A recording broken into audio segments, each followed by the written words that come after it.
Ako ba ang masama dahil tumanggi akong bayaran ang debut ng kapatid ko habang naghihikaos ako? Bale, ganito kasi ang sitwasyon. I'm 27F, panganay sa 3 magkakapatid. Simula nung nakapagtapos ako at nagtrabaho sa BPO, ako na ang sumasalo sa karamihan ng bills sa bahay. Hindi naman ako nagrereklamo dati kasi gusto kong makatulong sa parents ko.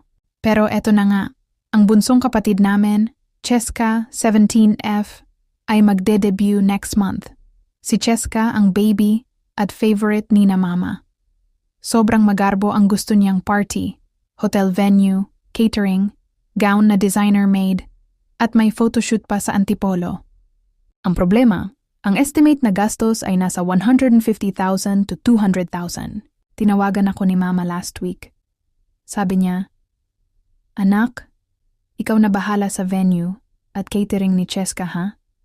Minsan lang siya mag-18, regalo mo na lang sa kanya." Nagulat ako.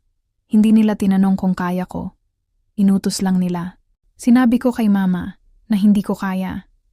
Kakalipat ko lang ng apartment at nag-iipon ako para sa emergency fund ko.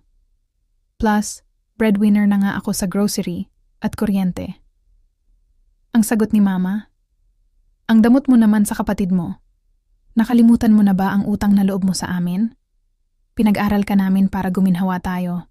Tapos ngayon na kailangan ka namin, tumatalikod ka." Nag-post din si Cheska sa FB na naka-hide sa akin pero pinakita ng pinsan ko na sad talaga pag ang priority ng family member ay pera kesa sa happiness ng iba. Family first dapat. Ngayon, buong side ng family ni mama ay chinachat ako. Sinasabihan akong walang utang na loob at masyado ng mataas ang lipad. Ang balak ko sana ay magbigay lang ng 20K bilang ambag. Pero dahil sa guilt-tripping nila, parang ayoko na tuloy magbigay kahit piso. Ako ba ang masama dito?